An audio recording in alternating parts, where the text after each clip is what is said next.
आज शुणा उपन्यास परजा। औपन्यासिक गोपीनाथ महांती। भाग 16। साही पड़िशा शंखली आसिले। किरे सुक्रू किरे साहुकार को नहीं कुआड़े आसिल बची। सुक्रू जानी जमी पाखक गला। मजा देखा साही पड़िशा गोठ हो पछे पछे गोड़ाइले। केते प्रकार मंतव्य हेउथाए। किए कहूए निजे तो एकर मकर पड़िला पुणी पदारू गोटाए आपदाणी भर्ती करुच्ची कहीं गाँ भितर। साहुकार निठे निठे जमी चारिपाख देखि देखि बोलिला। ता हिसाब रे से कली नेला। कमाला लगाइबाकू झोलाकर ढालू जमी, गहम माई चकड़ाटा आउ बेढ़ा जमी, सेथिरे आखु सुंदर हेब। पदाकू से नित्यांत बेखातिर। एई जमी मते देखेबाकू एते गुड़ाए बाट नहीं आसिल रे पटकार तातर कहीं कौन अच्छी एठी। देख देख साहुकार रागी जाऊछु कहीं। आमे रईत पिला मिछ कहे जाणु नाही। खूब भल जमी। जमी देखा सरिला। तापरे साही कथा। निशरे हाथ मारी मारी साहुकार एपाखे सेपाख चाही चाही गला। तार दृष्टि टोकी मानक उपरे। सेमाने ताकू देखंती से तांकू देखे। केतेबेले हसे केतेबेले आखि मिटी मिटी करे। पिला माने घोड़ा पछे धाई धाई थांती। गहली देखी काजोड़ी आसीथिला। मांडिया संगे देखाला मुहांमुही। काजोड़ी हसीदेला। मांडिया ताको न चिन्हला परी बल बल करी अनेई रहिला।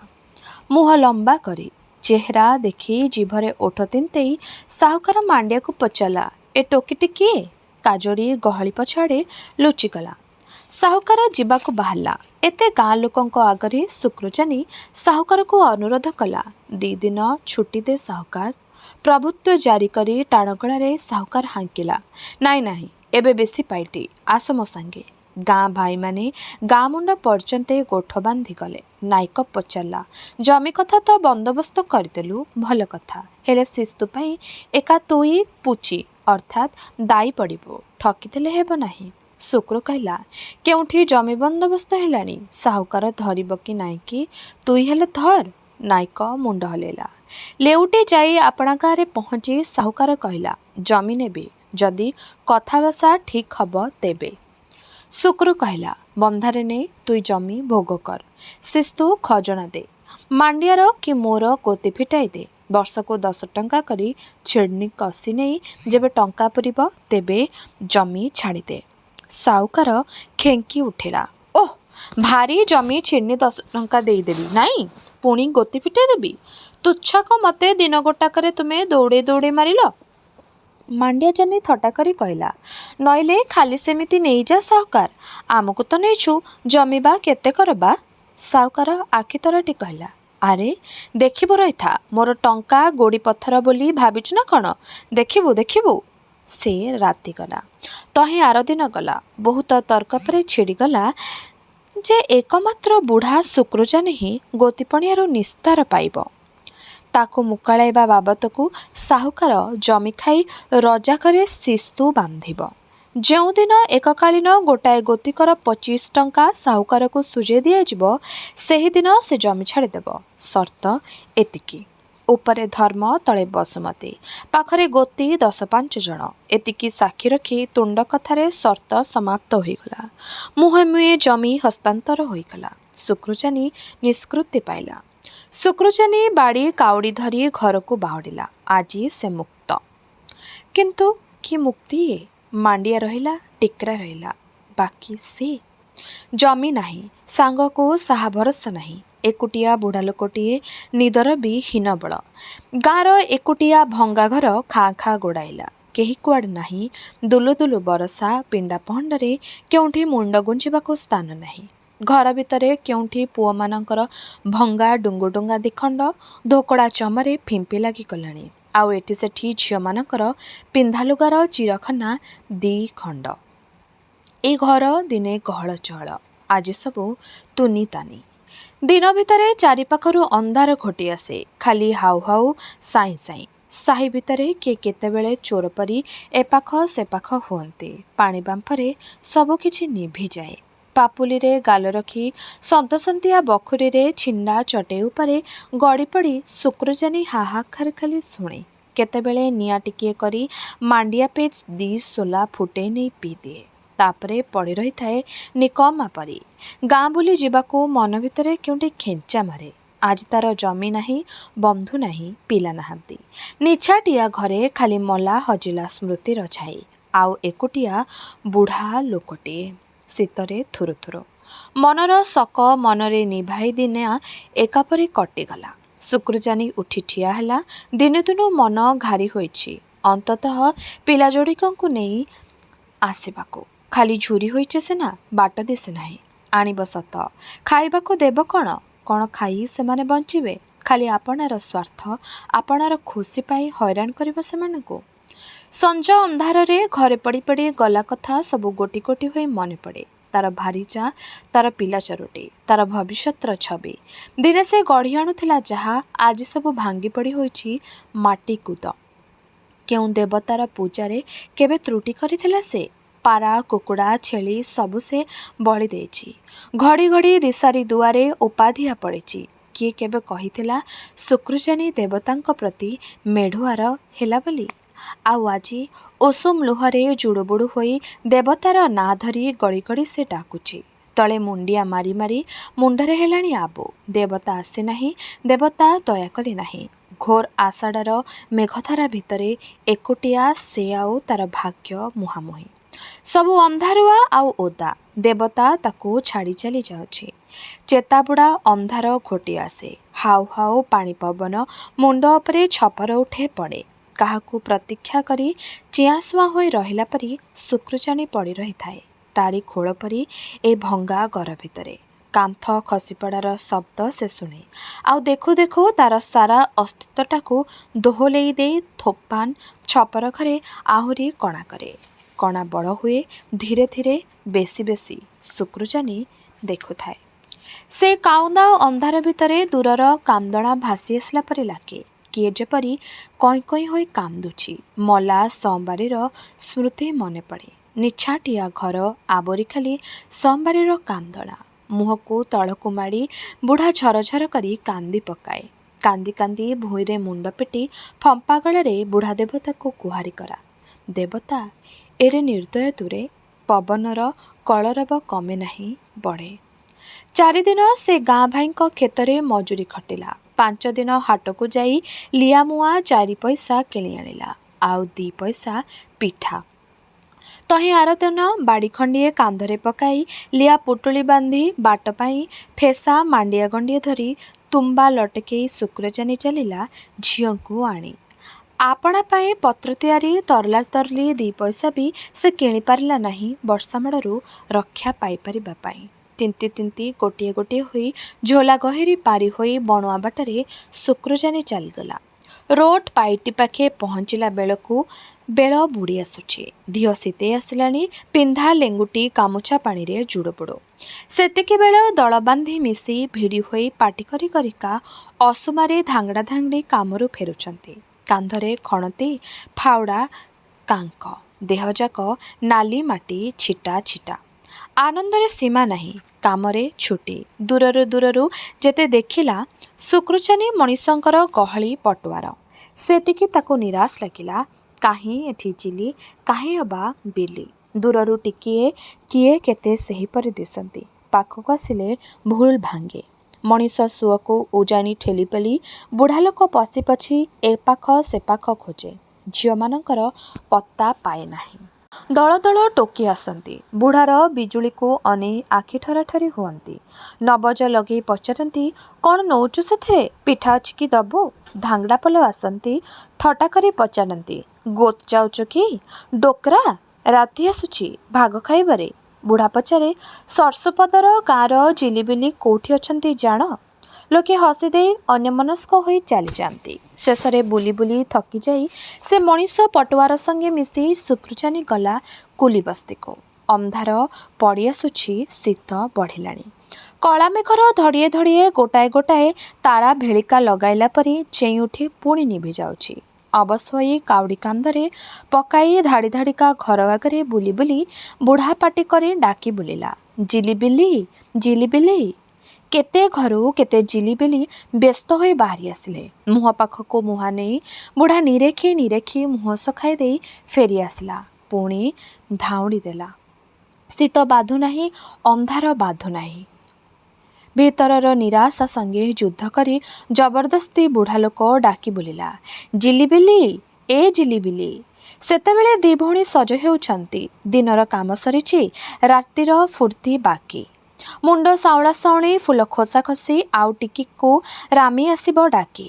ଅନ୍ଧାରୁଆ ଆଡ଼୍ତା ଘରମାନଙ୍କର ଡୁଙ୍ଗାଡୁଙ୍ଗି ବାଜି ଉଠିବ। ଉତ୍ତାଳ ହୋଇ ଟୁଙ୍ଗି ଘରେ ରୋଟ୍ ଗୁମାସ୍ତା ହାରମୋନିୟମ ଖେଳିବ। ସେତିକିବେଳେ ପଦାରୁ ଶୁଭିଲା ବୁଢ଼ା ବାପର ହାଉଳା ପାଟେ, ଜିଲିବିଲି, ଜିଲିବିଲି। ବିଲି ଧାଇଁ ଆସିଲା। ଜିଲି ଯୋଡ଼ାରେ ତେଲ ଗୁଡ଼ାଏ ବୋଳି କାନି ଘୁଷୁରେଇ ଘୁଷୁରେଇ ପଦାକୁ ଦୌଡ଼ି ଆସିଲା। ବାପ ଝିଅ ଭେଟାଭେଟି। ଝିଅ ଦୁହେଁ ପାଟି କଲେ। ବୁଢ଼ା କାଠ ପରି ଠିଆ ହୋଇଥାଏ। ଆଖିରୁ ଲୁହ ଠପ ଠପ। ଟାଣ ଗଳା କରୁ କରୁ ଭାଙ୍ଗି ପଡ଼ି ବୁଢ଼ା କହିଲା, ଚାଲି ଆସିଲେ ରେ ନୁନିମାନେ।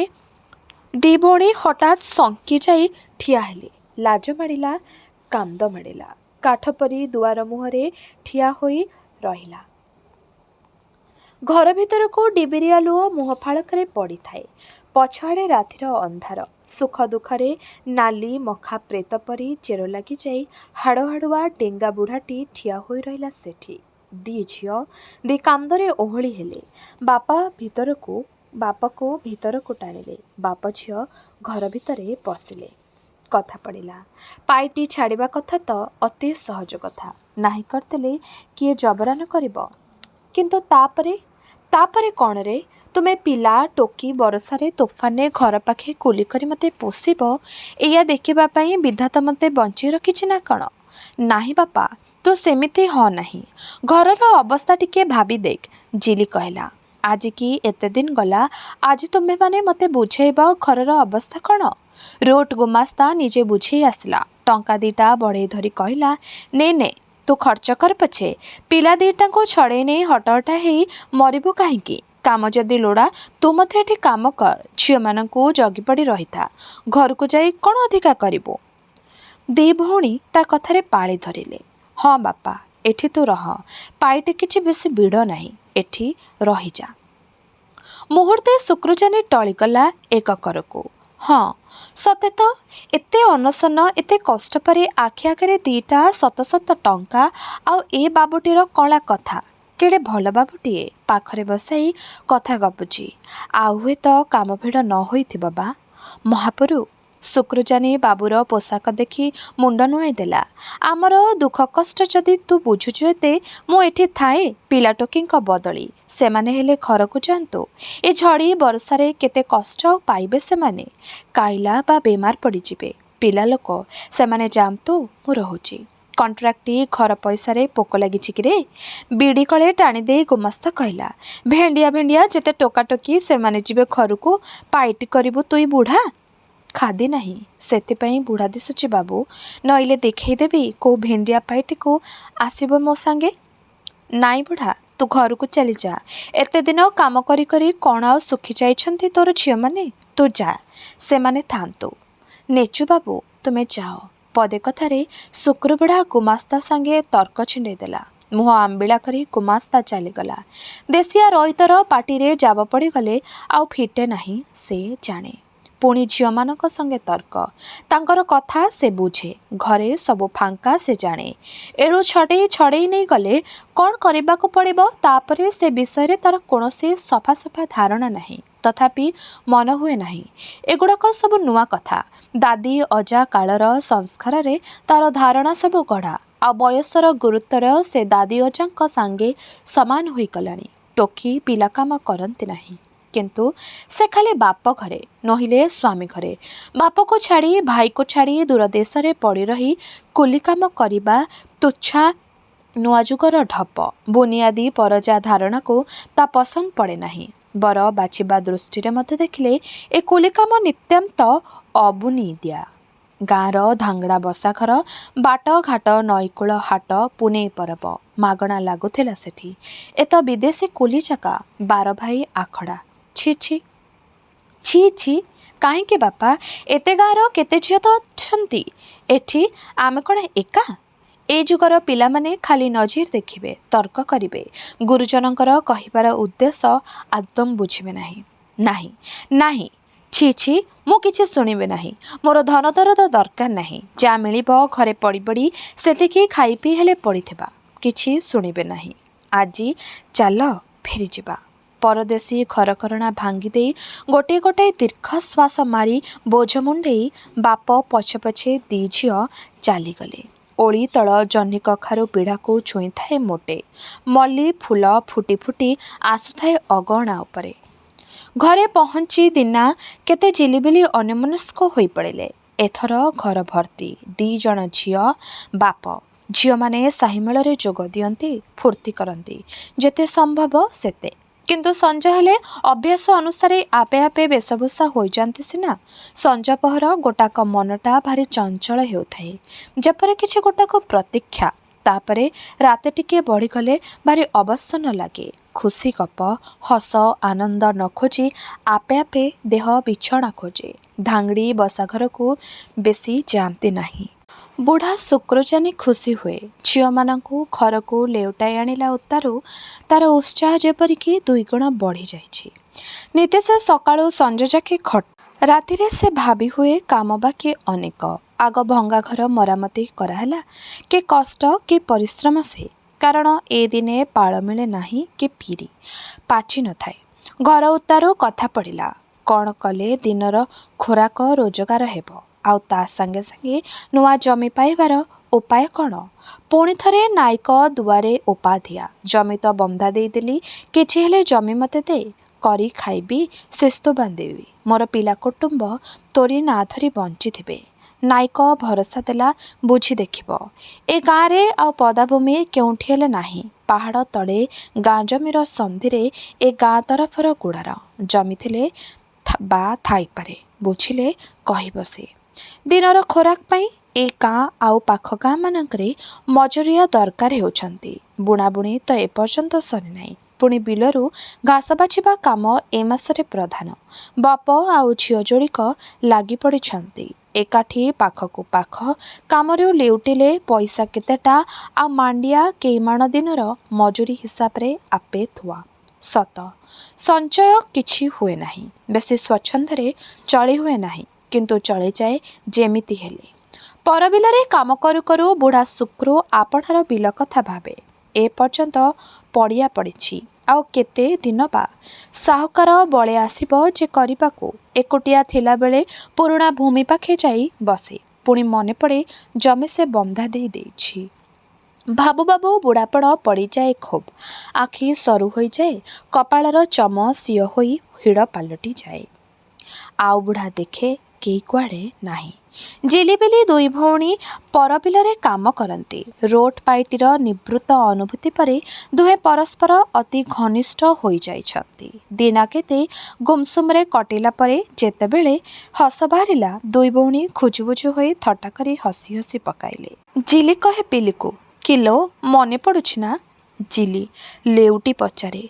କାଉପରଜା ପିଛା ନିଏ ପୁଣି ଜିଲିର। ଜିଲି ସେହି ସମ୍ପର୍କରେ ଥଟ୍ଟା କରେ।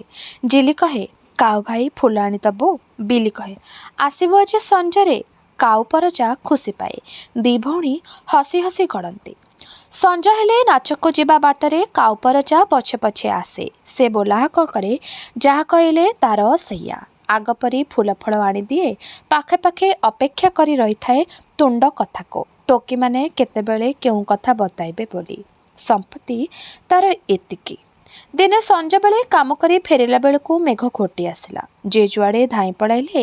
କାଉ, ଜିଲି ଆଉ ବିଲି ଦୌଡ଼ି ଦୌଡ଼ି ଆସୁ ଆସୁ ଗୋଟିକିଆ ଝଙ୍କା ବରଗଛ ପାଖେ ଜିଲି କହିଲା, ଝୁଣ୍ଟିଲି, ଆଉ ଯାଇପାରୁନାହିଁ। ତିନିହେଁ ସେଠି ବସିଲେ। ଜିଲି କହିଲା, କ'ଣ କଣ୍ଟା ଫଣ୍ଟା ପଶିଗଲା ପରା? ଦେଖିଲୁ କାଉ ଭାଇ? କାଉ ଗମ୍ଭୀର ହୋଇ ଦେଖି ବସିଲା। ଜିଲି ଗୋଡ଼ ଲମ୍ବାଇ ଦେଲା। ବିଲି ଚାହିଁଥାଏ।